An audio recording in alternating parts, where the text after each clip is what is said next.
Hi friends, അപ്പോൾ ഒരു ആമസോണിൽ ഒരു ബോക്സ് വന്നിട്ടുണ്ട്. ആമസോണിൽ നിന്ന് ബോക്സ് വന്നിരിക്കുന്നത് വെച്ച് കഴിഞ്ഞാൽ വേറെ ഒന്നുമില്ല, നമുക്ക് ഒരു ടൈമർ ബുക്ക് ചെയ്തിട്ടുണ്ടായിരുന്നു. നമുക്ക് 3 ടൈമർ ഒരു ഷോപ്പിലേക്ക് ആവശ്യമുണ്ടായിരുന്നു.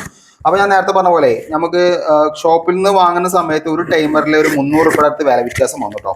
അപ്പോൾ അതാണ് നമ്മൾ ആമസോണിൽ നിന്ന് വാങ്ങിയത്. ശരിക്കും പറഞ്ഞാൽ ആമസോണിൽ നിന്ന് ഞാനിപ്പോൾ ഇത് 3ാമത്തെ പ്രാവശ്യമാണ് ടൈമർ വാങ്ങുന്നത് കേട്ടോ.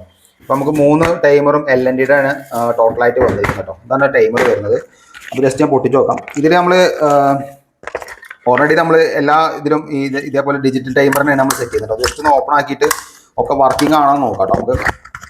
അപ്പോൾ ആമസോണിൽ നിന്നാണെന്നുണ്ടെങ്കിൽ നമുക്കെന്ന് വെച്ച് കഴിഞ്ഞാൽ ഒരു 300 രൂപ, അപ്പോൾ ഇതിന് 900 രൂപ നമുക്ക് ഒരു ഒറ്റയടിക്ക് ലാഭമായി കിട്ടി കേട്ടോ. അപ്പോൾ 3 ടൈമറും വർക്കിംഗ് ആണ്. ഈ 3 ടൈമറും കറക്റ്റായിട്ട് നമുക്ക് വർക്കിംഗ് ചെയ്ത് കിട്ടിയിട്ടുണ്ട് കേട്ടോ. 3 ടൈമറും കിട്ടിയിട്ടുണ്ട്. അപ്പോൾ നമ്മൾ ഇനി ഇത് സെറ്റ് ചെയ്യണം. അപ്പോൾ സെറ്റ് ചെയ്യുന്ന വീഡിയോ എന്തായാലും ഞാൻ നെക്സ്റ്റ് പാർട്ടിൽ ചെയ്യാം. അത് എന്തിനാണ് സെറ്റ് ചെയ്യുന്നത് ജസ്റ്റ് പറഞ്ഞുതരാം കേട്ടോ നമുക്ക്.